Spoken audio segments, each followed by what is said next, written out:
Pahiga kayo doon. Recording. Ano ngayon? October, ano po ngayon? October 12. October 12, 2010. Nandito kami sa Fairview ngayon. Ayan si, sabi niyo, Bidyas Dr. Leipas.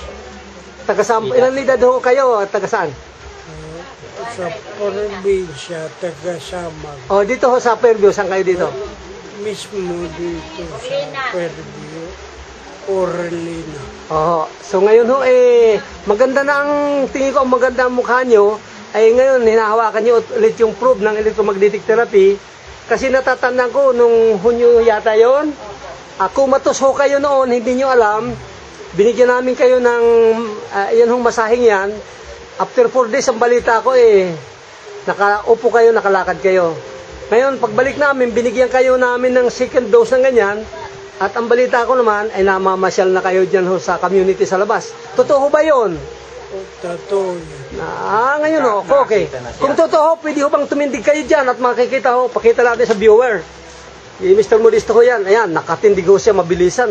Dati-dati ho, dyan ho. Yan. Pwede ho makbang ho kayo ng konti para makita ng camera. Maayos na ang lakad nyo. Oho. Yan.